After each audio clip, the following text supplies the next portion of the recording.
Good morning, Knicks Nation. Today is Monday, the 12th of July, 2021. Happy Monday. And I hope that you're COVID free and that you're healthy today and that your family and your household are COVID free and healthy and that all your needs in terms of health, food, shelter, and clothing are being met today. Blessings upon those that work in the healthcare field, trying to save lives on a daily basis. Blessings upon those that pick up garbage for us to keep our places clean. Blessings also upon those that make deliveries for us that are thankless tasks, but for our convenience. Blessings, double blessings on those trying to deliver boys and girls, men and women, children, teenagers, from sex slave operations that are happening on a global basis and human trafficking. And those that are trying to help those, counsel those, deliver those that are victims of child pedophilia in their own house sometimes. Blessings also, double blessings on those that are working for the homeless. 600,000 people in the United States that are sleeping on the street. Millions around the world. Blessings upon those trying to help and on those themselves, for theirs is the kingdom. Today we're going to talk about a few things. We're going to talk about Jaden Springer today. Also, I want to deal with FIBA Frank and Vildoza from the weekend games of the qualifiers for the Olympics. Let's start with Jaden Springer. Now, with Jaden Springer, there are, in my view, for the Knicks, well, first let's back up for a second. Let's just review. The Knicks need a point guard that can shoot, okay, and a wing that can shoot. Now, it goes without saying, you're playing for Tom Thibodeau. Some of y'all forget that. So you got to have defense. You have to be able to play defense on a high level to play for Tom Thibodeau. Otherwise, you will not play. Y'all need to understand that. Also, he does not start rookies, especially at point guard. Y'all got to understand that too. Some of y'all thinking, and some of these mocks thinking these people can come in and start right away. No, that's not gonna happen. Okay. So from these premises is what we're looking at for the Knicks. We're not starting a rookie point guard. You have to be able to play defense to play for Tom Thibodeau. Okay? We need shooters, especially at the wing and the point guard. So we've been looking at wings and point guards. That in mind, we're talking today about Jaden Springer. Now, there's a couple of things we have to understand. The Knicks will probably bring in a veteran of some sort at the point guard spot. I keep mentioning Kyle Lowry, but it could be Lonzo Ball. It could be Devontae Graham. It can be a number of players. But they're probably going to bring in a veteran that they could have to run the point. Or use somebody that they have. Probably not. But they'll probably bring in a veteran to run the point. Some of you are talking about Derrick Rose starting. Derrick Rose is still an excellent, obviously, basketball player. Very quick still. Has learned wisdom over the years. But y'all got to remember, Derrick Rose is going to be 33 years old. He has had multiple major surgeries on both knees. Multiple major surgeries on both knees. Okay? He is not the long-term solution at point guard. He is not even the 2-year solution that we're talking about with Kyle Lowry because of the multiple surgeries he has had. He is best used as a bench piece for 15 to 25 minutes, on the high side 25, but you really want to keep him in the 15 to 20 minute range if you're planning on using him during an 82 game season plus the playoff. You got to limit how many minutes he's going to play, which is why we're going to get probably, a veteran point guard, because you're going to need somebody to play that Tom Thibodeau rotation piece that plays 30 minutes a game. It ain't Derrick Rose, unless you want him to get hurt. Because that's what you're asking for. Okay? So you have to limit his minutes. That being said, you're dealing with rookie point guards that you're trying to groom. Okay? To take over. To maybe pair with IQ in 2 years as starters. That's what you're looking for. Okay? Somebody that you can groom. Now, there's two to me, as I'm seeing, different types of rookies that's coming out of this particular draft class. There's a guy that you can actually see playing in the rotation. Maybe you start IQ and you put this rookie in the rotation next to Derrick Rose and you did IQ last year. Now this would have to assume like the only reason Emmanuel quickly got the minutes he got, well, there were three. I can't say the only. There were three. He was from Kentucky.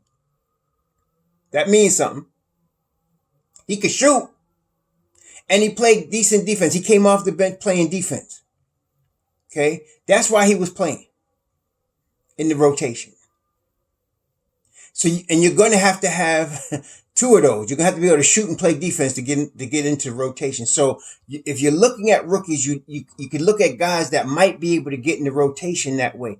Like a McBride. We talked about McBride. Like a Jared Butler. Somebody whose game is a little bit more mature that you can put in there and play next to a Derrick Rose if you're going to start Emmanuel Quickley, which is a possibility. We don't know if Emmanuel Quickley, he's a young player. He's played the point guard. He might start at the two guard. He might just start as one of the two guards there with the veteran they're going to get. We don't know. But that's a possibility. So you look at a McBride like that. You might look at a Jared Butler like that. But then there's the guy that you know ain't going to sniff the court for 2 years. You're developing him. That's Jaden Springer. Jaden Springer is 18. He started his freshman year at Tennessee at age 17. He doesn't turn 19 until the end of September. He'd be in some cases just graduating from high school right now. Okay. So he is very young, very young.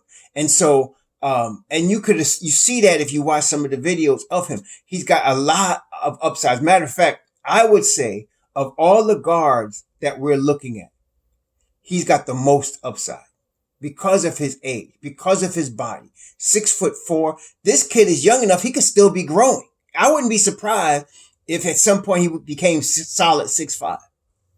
Okay. So he's already got a strong body, about 200 pounds, strong kid. Okay. Has the fundamentals down, but he's young. Okay. He's young. Really and truly, he could use another year at Tennessee. He would be a top 5 pick. If he went back to Tennessee and came out next year, he'd be a top 5 pick. Okay, because that 1 year would do a lot for him. But he's coming out now. He's going to get his money. He's going to be a first round pick. So that if the Knicks were to pick him, it would be definitely an upside. I wouldn't call him a project because a project is really raw. Like Kai Jones to me is going to be a project. The kid from Texas. He's got a lot of athletic ability, raw ability, but he's going to need a lot of coaching up. Jaden Springer's got a very polished game for somebody so young, but he is young. Okay. So he's going to need that time. He's definitely going to need 2 seasons to get himself ready for the league as far as being a full-time starter. That's what I'm talking about. Him eventually being a full-time starter for the Knicks, which I can understand why the Knicks interviewed him.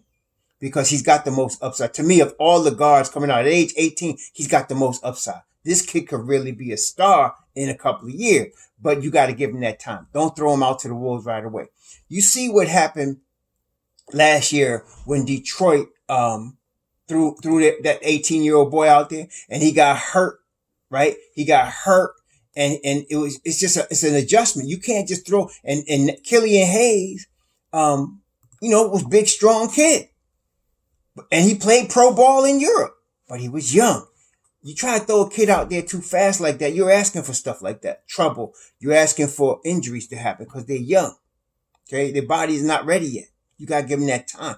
But with Jaden Springer, if the Knicks drafted him, that's what they'd be doing. They're looking for upside. They would have to develop him over a 2-year period, which would be good for him because he would end up being really good for us. Now, in his freshman year, he played 25 games. He shot 47% from the field. Very good. Very good. He shot 44% from 3, but he only took like 2 threes a game. Okay. So it wasn't like he was pulling a lot. 81% from the line, 4 rebounds, 3 assists, 12 or 13 points a game. Okay. So it was solid, especially for a kid that was supposed to be in high school. Right. So I'm very, high on his upside, as I'm sure the Knicks are. Again, that's why they probably drafted him. He is, that's probably why they interviewed him, not drafted him, but they interviewed him. And I wouldn't be surprised if they did draft him. But you're not drafting him to be in the rotation this year. I just want y'all to know that. This is not a guy that's going to be, if the Knicks drafted him, that you're going to see this year, except in the G League. Okay. But that's no slight to say he's going to be in the G League. Because again, he's a guy that should be just graduating high school. So you're going to bring him along. Similar to what some of those kids like Jalen Green and Kuminga did last year when they was in the G League. You might want to have him do that in his first year, just to get him coached up, to let his body continue to mature, to let him grow into his body, and to let him, develop his technique on the NBA level. Okay. But you're not going to get Jaden Springer playing in the rotation this year. That's not going to happen. See, no. Okay. So I can understand though, if the Knicks picked him at either 19 or 21, but just remember now, I also noticed, if you notice the latest mocks I've seen coming out recently, like within the last 4 days, almost all of them had the Knicks taking Trey Murphy III at 21, which I'm happy with. I have no problem with that. And then there's this kid Vrens from Belgium that people are thinking now he might be a second round, maybe that 32 pick. I can see that as well. But the point guard pick is obviously going to be very important for the Knicks this year, because we've been looking for a point guard literally for decades. The Knicks have been looking for a point guard, a long-term answer at the point guard for decades. For some reason, we've always had subpar point guards with some exceptions. Like I said, Raymond Felton for half a season, right? He was playing all-star level for half a season. We got Derrick Rose this past year, but he's not, like I mentioned, he's not the full-time answer at point guard for us. Okay, not right now. So it's a very important pick. It's a very important pick what they're going to do this year, whatever they do at the point guard. Very important. So, and this is the year to pick one. This this year's draft class, I know myself, I've been watching it for 2 years. And I'm not doing, a lot of people have been expecting a lot out of this draft class for the last 2 years. 2 years. Not just last 2 years. When these kids was all in high school. Because everybody could see that they was going to be like this. And it has not disappointed. This draft is stacked. So if you're going to pick, and that's why last year everybody was talking about picking point guards last year. And if you look at my video, I was saying, no, wait till this year. This is the year you want to pick a point guard. Not last year. People was pushing on Kyra Lewis and pushing on different ones. Now, I liked Halliburton, but this year, there's a number of Halliburtons. There's some good point guards in the draft this year. So it's very important that we pick the right one. Now, if they're going to go with a long-term development, a 2-year development, this is a good kid to get. Jaden Springer is a good kid to get. If you want a guy that you're going to be able to get into that 10-man rotation this year, like if you're going to start IQ and you want a guy that you're going to have this year in the rotation next to Derrick Rose coming off the bench, now you're talking about a Miles McBride, or you're talking about a Jared Butler. You're dealing with that now. Okay. Trey Mann will deal with another video, but, so I'm not mentioning him today, but that's what I'm talking about when you're talking about. So you're hoping that Jaden Springer shot continues to develop. He's got to be more aggressive than he is right now. And of course, he's got a lot to learn, like I said, but the fundamentals, the foundation, the structure for him is there. Okay. It's there. He's got all the tools, the look, the swag, the game of somebody that's going to be really good in a couple of seasons, right? When he's 20. Boy is 18. 2 seasons from now, he'll be 20. Right? And so, again, we go back to understanding we're also in New York, where at age 20, when he hasn't had a chance to show himself yet, there'll be a lot of Knicks Nation calling for him to be traded. That's just how it is in New York. But on the real, without fantasy basketball, this boy could be good in 2 years. I would hope if they drafted him, that would be the plan. And I think it would be. Okay.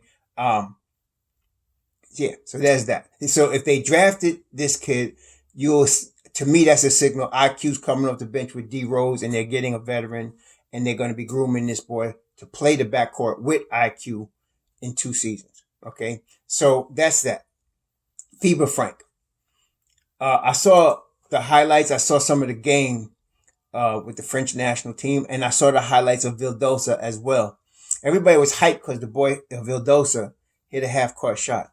He didn't really play well that game, to me. His defense was subpar. He was 3 of 9. He did not shoot the ball well.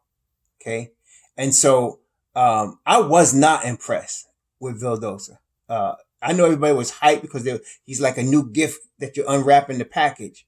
But as I told y'all, I'm taking a wait and see attitude with Vildoza because I'm not sure. You know what I'm saying? He's 25 going on 26. This ain't no little kid. This ain't 22, 23. Okay. So I'm expecting a mature game from him. And if he don't have it, I don't want him messing with other players' minutes that could help us. Okay. I think the Knicks are taking a flyer on him. His contract is non-guaranteed, and the amount of his contract is what you would pay somebody that's on a biannual exception, about $3 million a year. So I don't think the Knicks are making a big investment here. I think they're giving the kid a shot to see if he could play. But I wasn't impressed in his first game. I'm just telling y'all. It's only his first game, so let's see what happens. He can play a lot better going forward. But I was not impressed with Vildoza in the first game. He like I said, his defense is suspect. And I told y'all, this is Tom Thibodeau. If you don't play defense, you're not getting off the bench. Okay? No matter what the fans or whatever is hyping.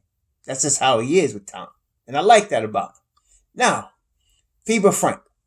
I know that's a term, FIBA Frank, because Frank plays with much better in FIBA than he does on the Knicks. But FIBA Frank is really Frank without looking over his shoulder. That's Frank getting minutes that's not 32 seconds. That's Frank getting the ball and his coach saying, run the team. I'm going to let you do it, even if you make mistakes. This is the result of that. And I'm sad to say, you're not going to see that in the Knicks this year. You know why? He's going to do it for another team. That's what's going to happen. He's going to do it for another team, and I wouldn't be surprised. He played lockdown defense like he always does, and he scored 13 points. He was 2 of 2 from the 3-point line. He was 3 of 3 from the field. He had 13 points, and it was very efficient. And he ran the team excellently. Him and Gobert, I wouldn't be surprised. You see him on Utah or Toronto, and y'all see him playing, and you're going to be like, man, that's FIBA Frank. That's just Frank when he's not looking over his shoulder. That's just Frank when he got all his coaching staff encouraging him and saying, we're going to let you run this team right now. That's what you're going to see. Okay. So what Frank is doing, and don't think that the NBA is not noticing. What Frank is doing is winning himself a new contract on another team. That's what he's doing. Okay. I don't expect it. I would be surprised the Knicks kept him. After this whole thing, as I mentioned, has been a mess from the beginning. Phil Jackson drafted him, and then it seemed like Scott Perry held that against him. Okay. Held that against him. That Phil drafted him. They didn't play him. They wasn't encouraging him to be played. Nothing. Okay. And he's had 4 coaches in 4 seasons. The only coach that gave him any type of confidence was Mike Miller for the half a season, and he performed in that half a season. Okay. So you're going to see FIBA Frank in the NBA, but it's just not going to be in the Knicks uniform. And that's the sad thing. But hopefully, I'm hopeful that this is the last player we draft that we run out of town and ends up playing good on the team. I hope this is the last one, because I'm saying the Knicks now have a new culture. So let's give the new culture with the new coaching staff and the new crew, the players they want, and let them do it. I'm very confident in Leon Rose and Walt Perrin and their crew. I'm very confident in them. So Frank may just not be, the fit here not because he can't play. It's because this messed up from the beginning. The foundation is messed up. So the house is messed up. You see? So I think Frank's going to be on another team. I think this FIBA tournament and the Olympics is going to cause Frank to get himself a contract somewhere for 4 years, a nice contract somewhere to $7-8 million range per. And I'm saying, blessings to him, because that's what you're going to get. And then a lot of y'all, I don't want to hear it when it happens. Frank's playing good and he should have been on the Knicks. I don't want to hear it. I've been hearing too much of that with all of the players that the Knicks have had over the years. We had Zebo, we had Zebo on our team, a 2010 guy, and we traded him in the hopes of getting LeBron. Right? We had Zebo on our team. We had players that have played in NBA finals on our team and won championships that we don't have no more. J.R. Smith got a ring. He got a ring. Shump got a ring. You understand? These guys play for us. And there's a lot of others that used to play for the Knicks. Here, look at Bobby Portis in the finals. In the finals. The list goes on and on of ex-Knicks that, and at least with Bobby Portis, we signed him as a free agent. A lot of these guys we drafted and just let them go. That's the real sad thing. And so I'm hoping that Frank is the last one. That, when they let him go to another team and he excels and he's in the playoffs and he's doing well, hopefully that's the last one. Okay, that's what I'm saying. So overall, again, just to review, Jaden Springer would be an excellent pick. Don't expect nothing from him for 2 years, but when he's ready to play, he's going to be a stud. I really believe that he's got the to me, of all the guards being drafted this year, he's got the highest upside because of his age, his body maturity, his game. He's got the highest upside. He got all the fundamentals. He could shoot the ball. He could pass the ball. He could defend. He does all of that very well right now. Okay. And he's only going to get better. He's only going to get better. So long-term play or the development tip, I'd say go to Jay Springer. You want somebody that's going to be in the rotation this year, looking at Butler or McBride. That's what I'm saying. If you want somebody on rotation this year. Okay. That's the way we're looking at it. But if they're going to get a point guard, which I really believe they're going to do, and they're going to play IQ and D Rose together, I would look at Jaden Springer because that's a guy you don't have to press him to do anything this year, and he's going to be really good for us. He'll be the long-term solution for the Knicks at the point guard spot, 5 years, 10 years, So that's what we're talking about. FIBA Frank is going to play his way into a contract on another team. I don't believe the Knicks are going to retain him. I don't see how they would because where is he going to play? You're going to get a point guard. You got IQ and D Rose coming behind him. And then now, the problem is I think Frank could be a 3-and-D guy, a 3-and-D wing. He could play 3-and-D wing. But the problem is he's getting a lot of confidence playing on the French national team as a point guard. So how you going to convince him to play 3-and-D when he's getting all of these minutes and excelling at the point guard spot? He's going to be on another team. That's going to end up happening. He's going to be on another squad. So that's that. Vildoza, he's going to have to show better than what we saw. He's going to have to show better than this. Just showing up and hoisting up, half-court shots and hitting them at the buzzer, that ain't enough, man. That ain't going to win us no games. I mean, come on. Bring me some defense. Let's see what you got. Let's see that efficiency everybody talking about. So let's give him that first game and say he's just getting warmed up, okay? Because so far, I ain't seen nothing that I'm saying we need to hype this cat. That's some answer for us, okay? Let's see him. Let's see another game. Maybe he's going to do better next game. We'll see. But I hope you all do better today. Have a good Monday. Be safe out there. Shalom.